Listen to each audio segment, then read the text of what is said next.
Do you think a Bruce Springsteen concert could literally change your life? It happened to David Errigo. Basically, that one concert changed the trajectory of his career and caused him to want to pursue a career in entertainment. Now, David started in New York doing commercials and dubbing, and now he's in LA and his career is taking off. He is Dudley the Dodo on Ridley Jones for Netflix, as well as the new Ferb in Disney's Phineas and Ferb. So join me as I welcome David Errigo. This is Alicyn's Wonderland. You're watching Alicyn's Wonderland, inside the world of animation and games. David Errigo! Hi! Da, da, da, da, da. Oh, I shouldn't probably sing that. Then I'm going to get copyright infringement on this video. Oh no. No. How are you? I'm doing well. How are you doing? Good. It's good to see you. It's good Likewise. to meet you, actually. Yes, absolutely. First time we met. Big shout out to Ashley Windewitt for connecting us Woo! and suggesting that I have you on the show. So. Heck yeah. Yeah. So you're a voice actor. I am. I do. I happen to be. Yeah. And you've lived all over. Yes. Yeah. I was born in North Carolina, raised in a couple of different spots in Florida, high school and college in Montana, moved to Arizona after that, then to Manhattan, and then out to the ocean on a Disney cruise line ship, and then back to Manhattan, and then in LA for coming up on 6 years. Wow. Well, welcome. Like really close to 6 years. Like in August, it'll be 6 That's amazing. years. Are you going to celebrate? Party at the smokehouse? Probably, yeah, smokehouse. Don't leave for me sure. hanging. Oh, yeah, cheers. That's amazing. And so, because your family was in the military, My dad your was mother, in the Air father. Force for 26 years. Wow. Got Did in you when see he was Top 19. Gun? Oh my gosh. So good. So good. I wound up seeing, they did a re-release of the original. Mm-hmm. And they had it over at the Dolby Theater. That's the AMC Burbank 16. Seeing that movie with that soundtrack on a big screen for the first time with those speakers, I was like, this is amazing. And then I went and I saw Maverick, which just came out. Which Shout out to Maverick. son? Hey, give us some more tickets. Yeah, father-son kind of relationship. Was that you? Were you like, my dad wasn't a lap? pilot. Okay. So my dad was more of, he was something called a first shirt for the latter part of his career, which is basically like a guidance counselor for the troops. And he helped with morale. He helped when people got in trouble. He, unfortunately, was who they called when like there was domestic abuse situations, things like that. He would go and have to deal with his troops and yeah. Wow. Yeah. So he had a difficult job by the end. It's something that he did for like 8 years, and I think it was while he was still in. But they decided, you're only allowed to do this job, this portion of the job, for a maximum of 3 years.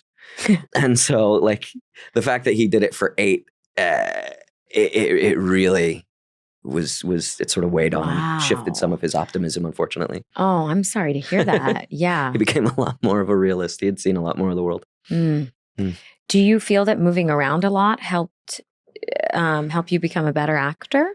I do. I mean, it's funny because growing up in North Florida and being born in North Carolina, it's funny because I'll think like, oh yeah, if I wasn't thinking about it, I'd talk to you like this. Oh, and, yay. When I was little, that was like so many people around me sounded like that, right? And because we were about an hour below Alabama, like I said. And you hear all these people, and then we moved to Central Florida, and people sort of make fun of you if you sound like that a little bit. And I was like, don't want to sound like that. So it basically helped me to train my ear for dialects. And that's why I kind of have a neutral or Standard relatively American, neutral, non-regional sort of sound. Yeah. Wow. But you go places, and like living in New York, you pick up little funny things like when you're talking to people around you and you hear it, and it just gets stuck in there. Yeah. And my dad, he's actually from Pensacola, New Jersey, which is like right across the river from Philadelphia. So he's got family members who say water and like all of that stuff, all the things you would hear on Mayor of Easttown. And when he joined the military, his accent just sort of sloughed off until he's back around people from those areas, and then it'll come out. Having a few drinks or whatever. Which he's a bartender now, so He's been known to have a few drinks. It's by par for the course. Now, I kind of heard a story about how you were attending a Bruce Springsteen concert, and that was like a pivotal moment for you. You were like, this, I want more of this performance thing? Yeah. Honestly, I can never remember if it's like 11 or 12. And we were living in Central Florida at the time. And my dad and I and another guy from his work went to Orlando to the Arena where the Magic play. Or played. I don't know if they're still there. Well, it's been a while. And my dad grew up, like I said, in Pensacola, New Jersey, right across the river from Philadelphia, where I think if you don't listen to the music of Bruce Springsteen a couple times a month, they find you. They hunt you down and you will be punished. So he was a fan. And I'm sitting there, just young kid, and I look at my dad, and he has what I have affectionately come to call a shit-eating grin on his face. Ooh. And I watched him for what felt like 2 to 3 songs, but if I'm being honest, your dad or Springsteen? I watched my dad, my dad's face. I'm sitting right next to him, just kind of. And it felt like 2 or 3 songs, probably just one concert version of a Springsteen song, because he does have a way of stretching them out. And I had this thought. I went, I want to do that for people. I want to make people feel that way. And that's what sort of brought me toward performance, which the next year I started doing choir and drama and all of that stuff. Prior to that, I thought maybe I would be a comic book artist, or people were trying to push me maybe toward architecture. I liked to draw. Wow. Yeah. And so then did you go to college for performing? I did. I went to high school in Great Falls, Montana, did really well academically. So I got to go to school for free if I stayed in state.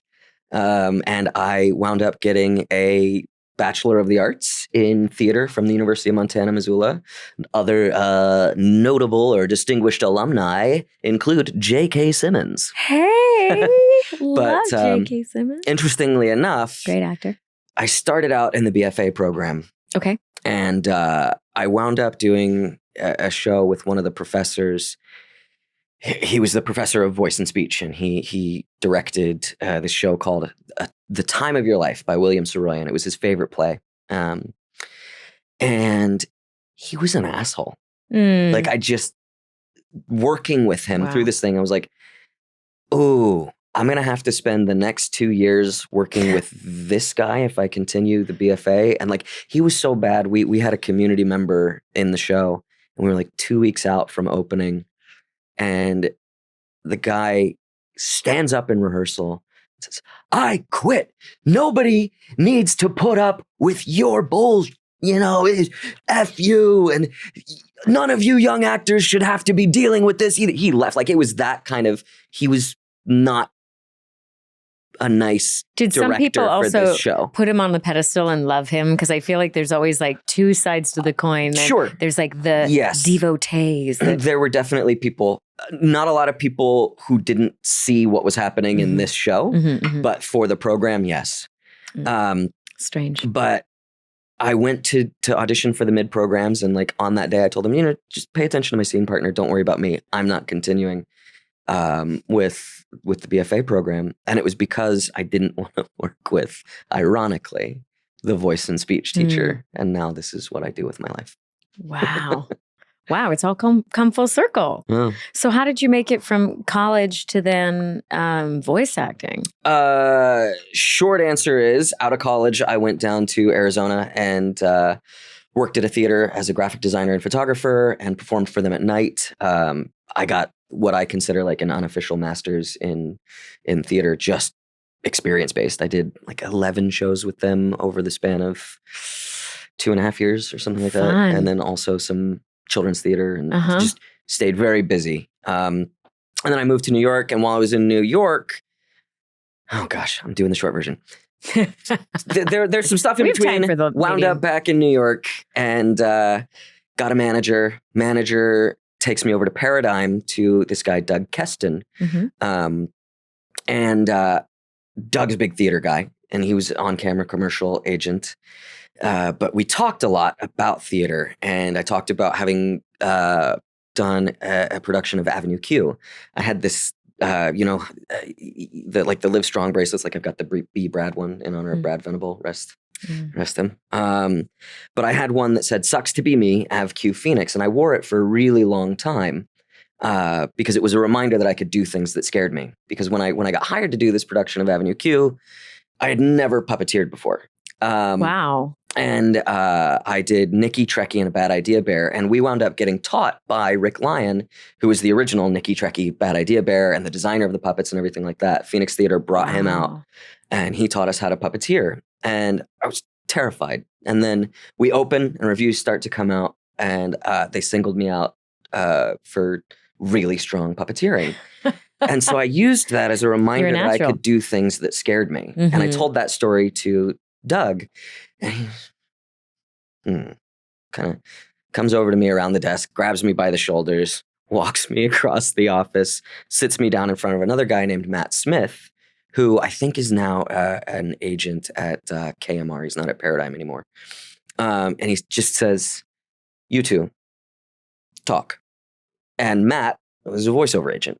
And so Paradigm started bringing me in for auditions. I remember like McDonald's spot about French fries. There was Miracle Whip was getting into a bunch of different sauces. Like they had a zesty, tangy sauce or something like that. So not character stuff. Just, not initially. Commercial No, sound. just bringing me in, and it made me go,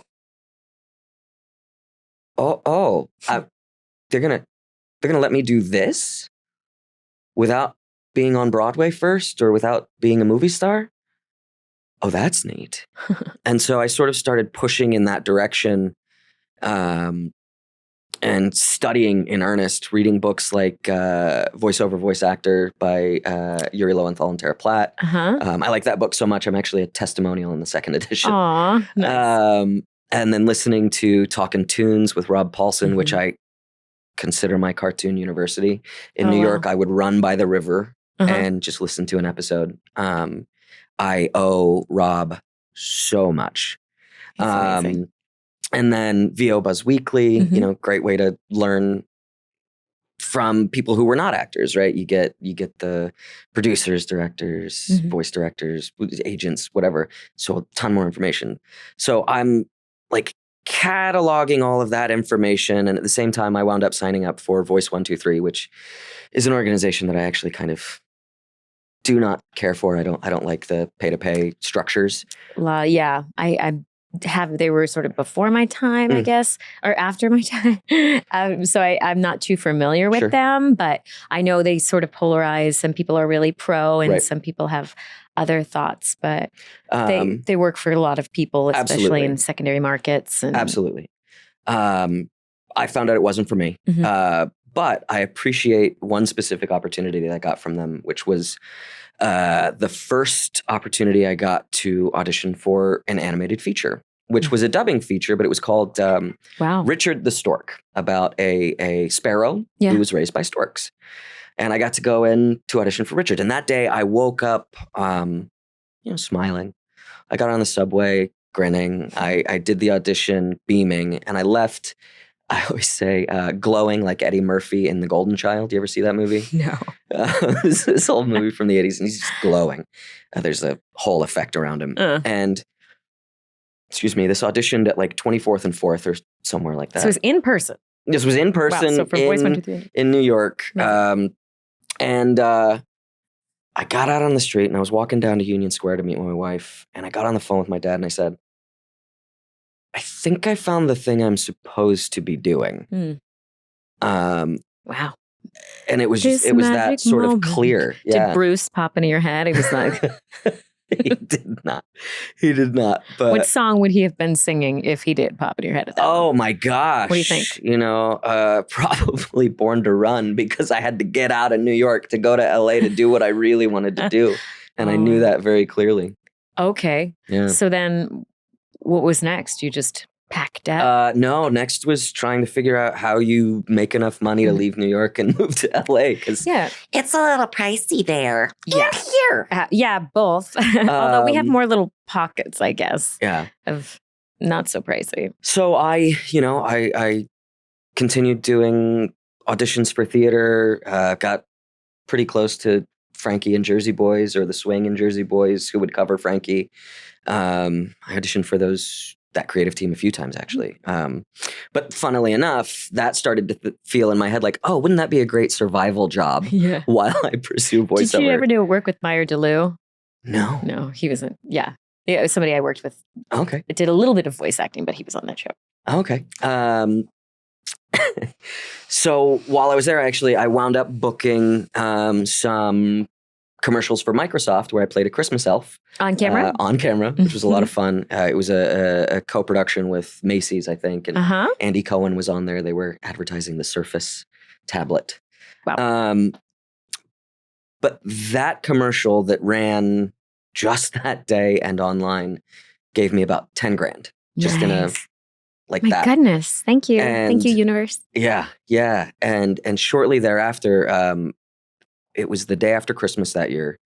My grandfather passed away, my dad's dad. And it really hammered home the idea that, life is short. Not a terribly religious person. So I'm kind of unhappily inclined to believe that when you're done, you're done.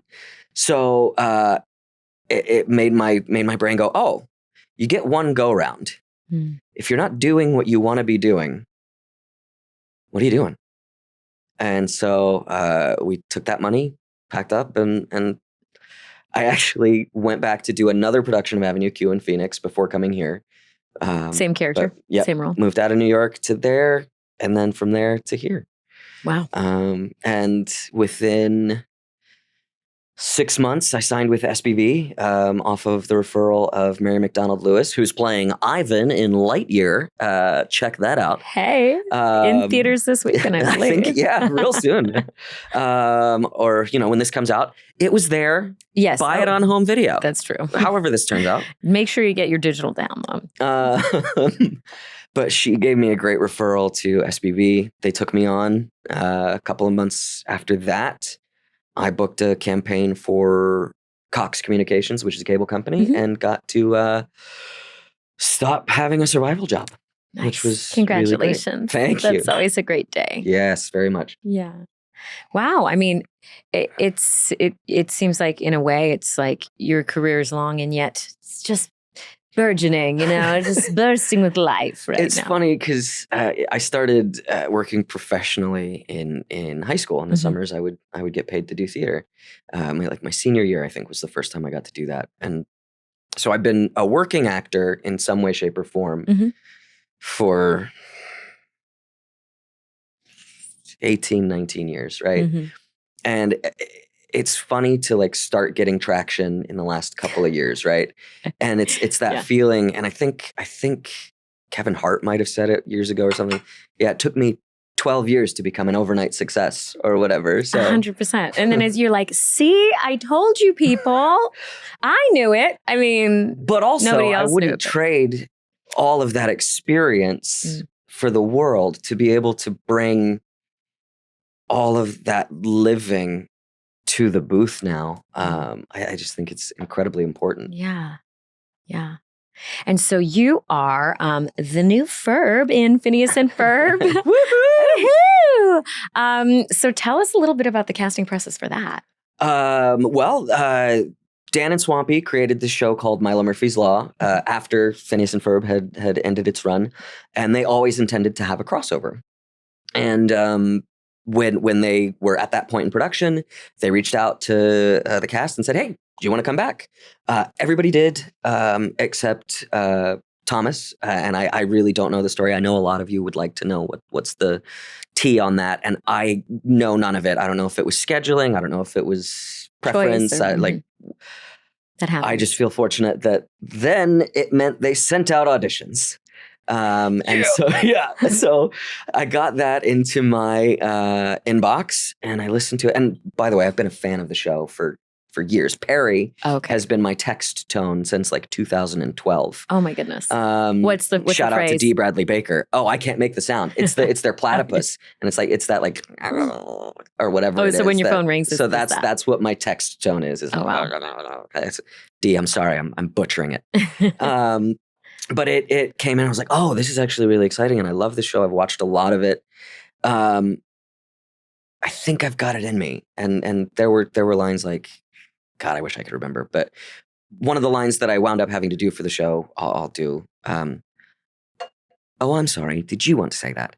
It's just that it's been a long time. And so I, did the whole audition, put that in, sent it. And then a couple of weeks later, I got a call back for it, which was just a reread. I think they just wanted to check, can you do this again? In person? No, and this was this was a submission again. Can you do this again? And I did.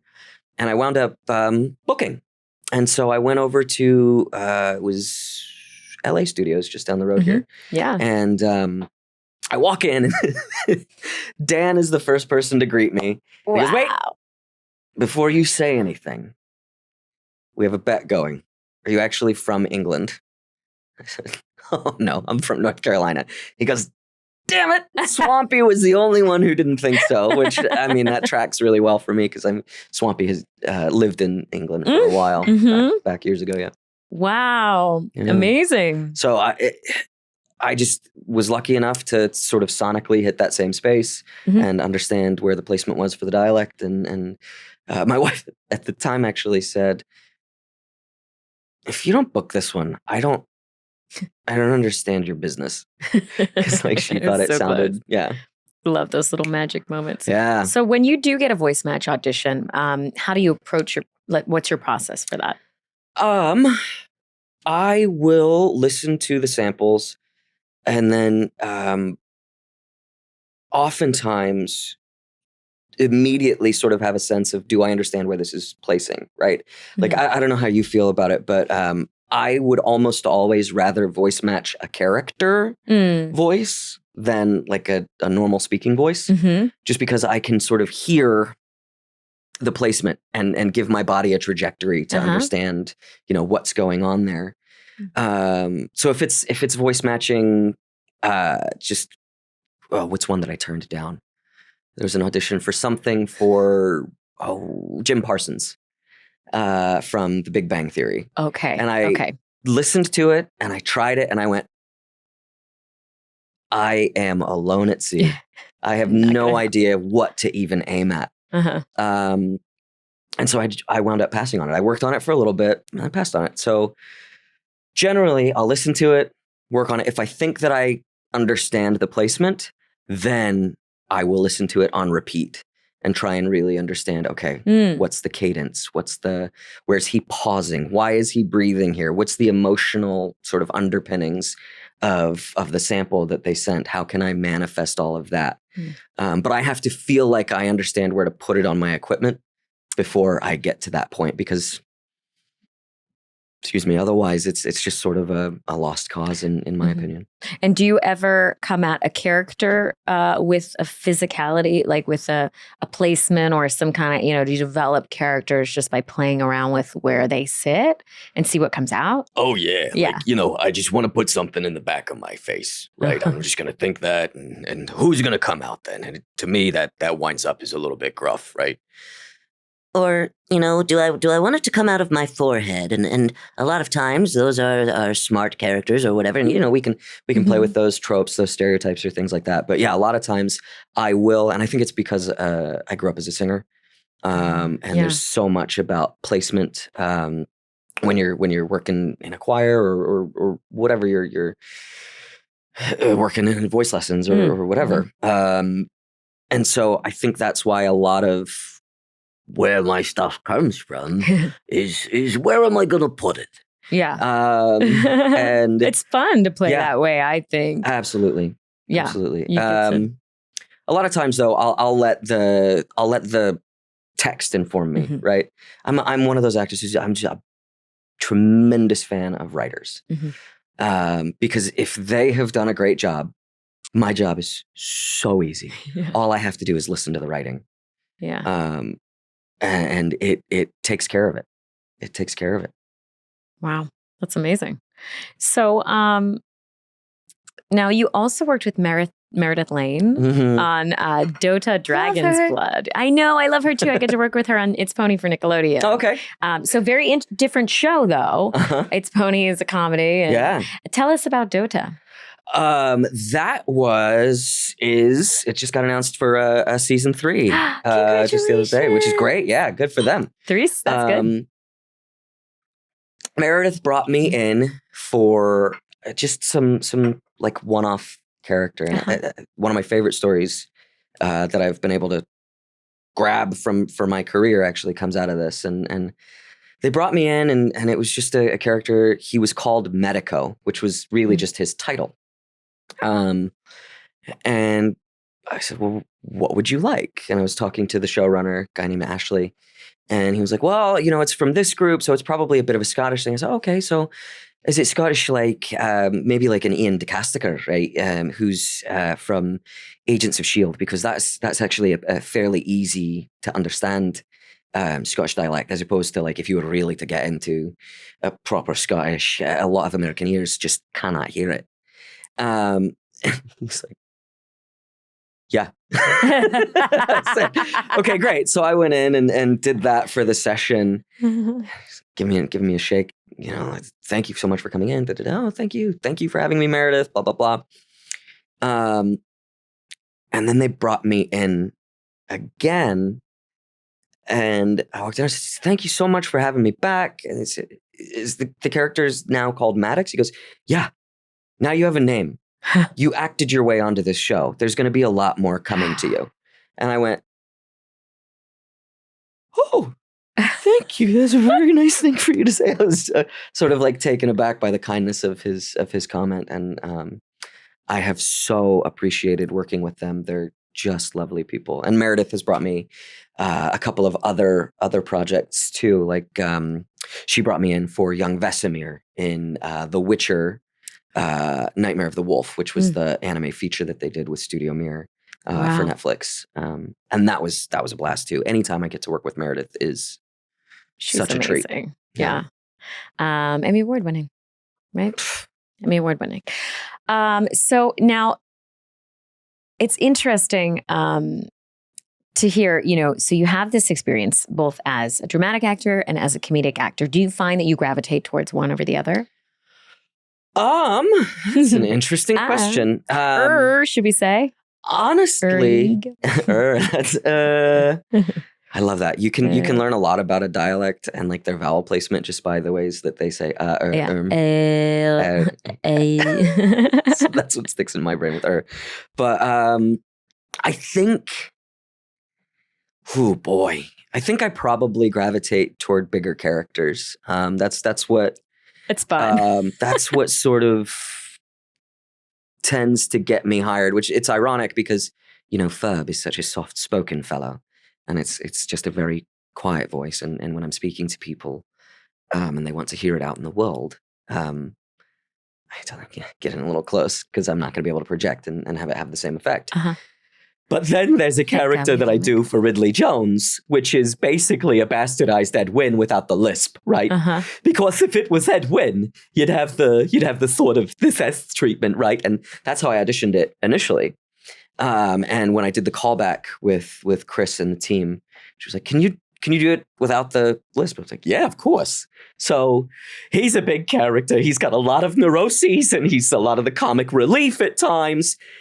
And when I get to do that, I can often sort of feel the energy from the other side of the glass, or now that we're home, like the other side of the screen. I was in a session for something else recently that unfortunately I can't talk about, but I'm doing a couple of really big characters for.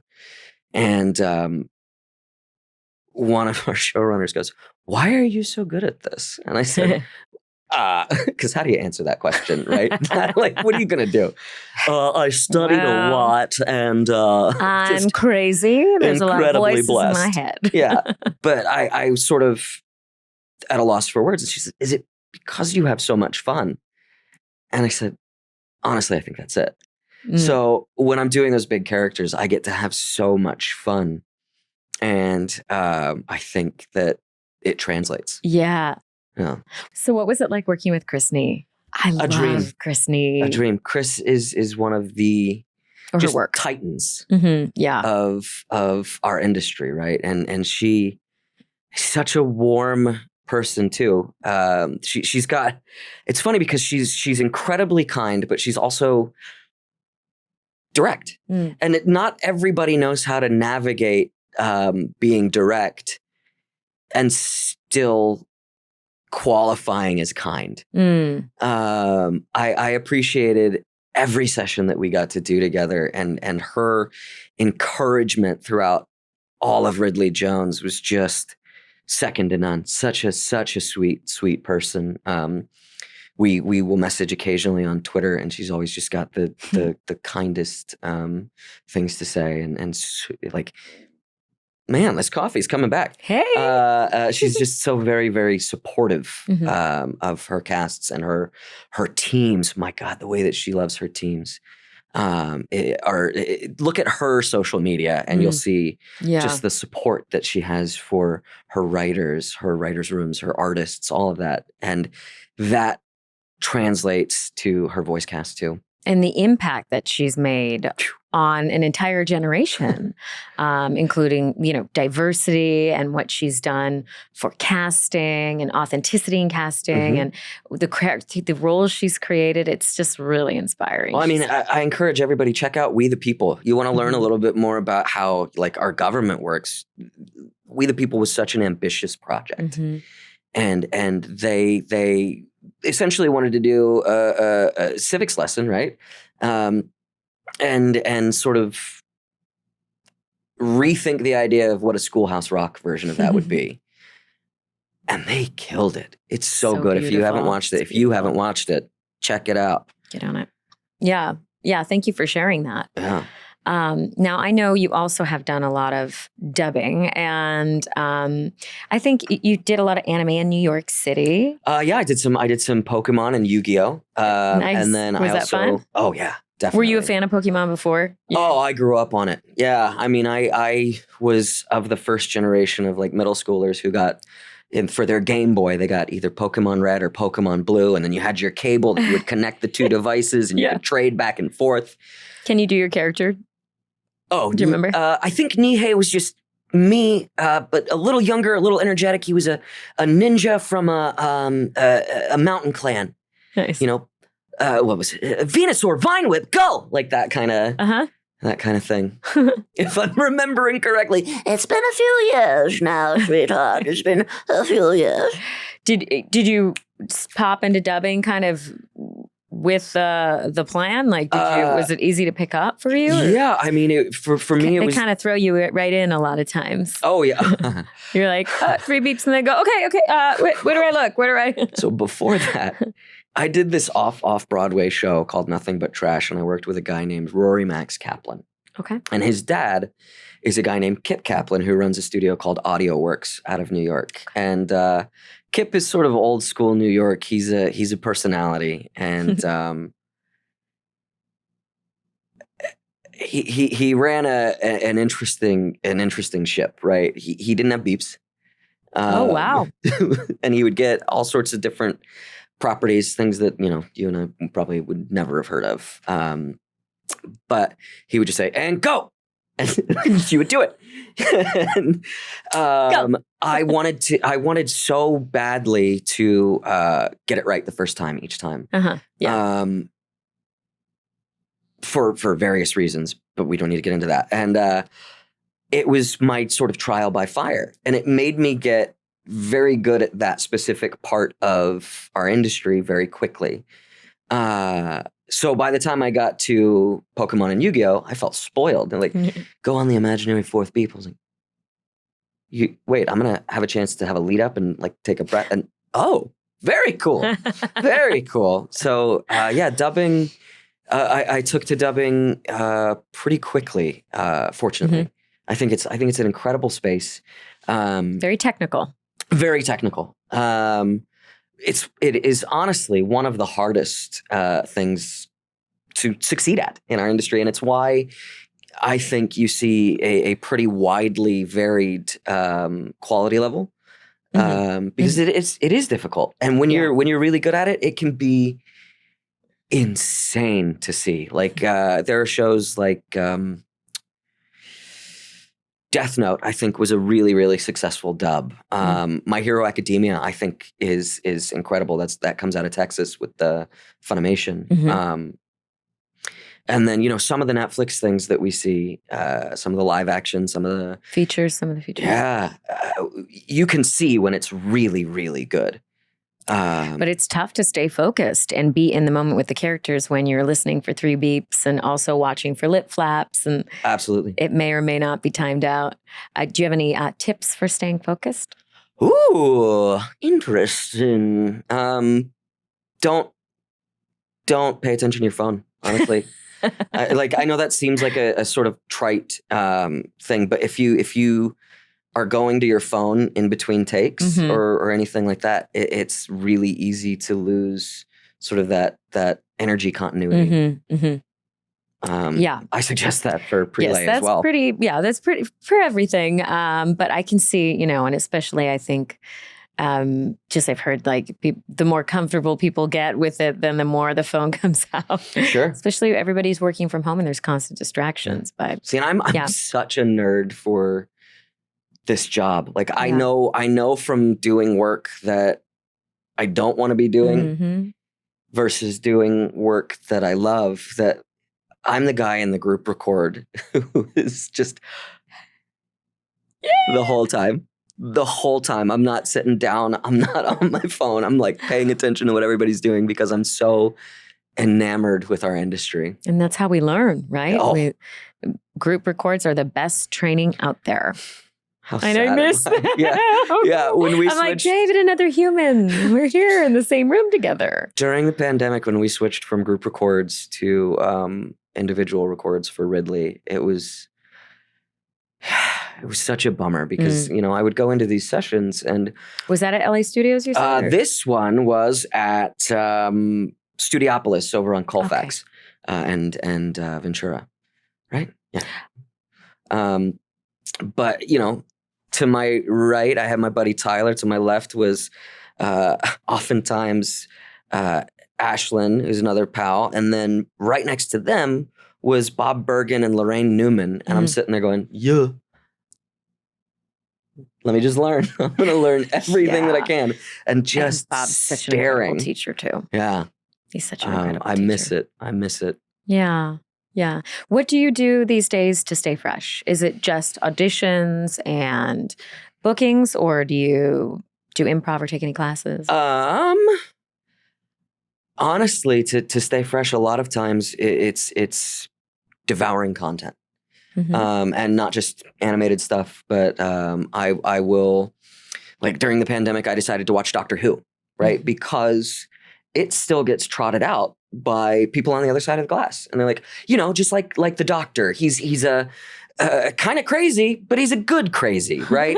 This guy that you're playing today is kind of crazy, but it's a bad kind of crazy. So let's do that. I'm like, I have context for that. So I'll do that. I've just gone back to start re-listening to Talkin' Tunes, Rob's podcast, just because hearing those stories inspires me so much. Like I love getting the chance to hear what the people who came before me faced and how they got through it. And of course, no this classes podcast. Lately. You got to listen to this podcast. Well, of course. Come on. I wouldn't do. come on if You I didn't should think check it was out my worthwhile. Episode with Rob, actually. I will. It's I pretty will. fun. I do take classes when I can, particularly casting director workshops, things like that. That's how I got to know Meredith, in Through fact. Voice Actor Network? Yes, Voice Actors Network. I swear by, because they vet their guests, their students, and I'm a firm believer that you can learn from everybody around you. Yeah. However, I will say it is nice. Inspired. Yeah. It's nice to go to these classes and know that I will be learning from people that are sort of a level. Because sometimes, when you're in there with more beginner level talent, what they can learn from you sort of outbalances what you can learn from them to some degree. Although there's also times when, I've been in a beginner's workshop and I've gone, holy, what a great reminder that I need to be doing that. My goodness. And I wouldn't have necessarily gotten that from people who are sort of on my same level. Can you talk about any of the upcoming projects you have coming out? I wish I could. I wish I could. Nothing has been announced yet. Keep your ears out in the next couple of months. I'm really, really hoping that some big stuff is announced. There's something coming out in August, but I have not been announced as a part of it. So there will be something in August that I can talk about, which is a lot of fun. We'd love to have you back and I would love chat to all back. about your new projects when they're out. David, thank you so much for coming on the show. We appreciate it. Thank you guys so much for tuning in. Stay tuned next week. We're going to have more amazing interviews for you. And make sure to subscribe if you're not already, which you probably are. So we'll see you then. Bye.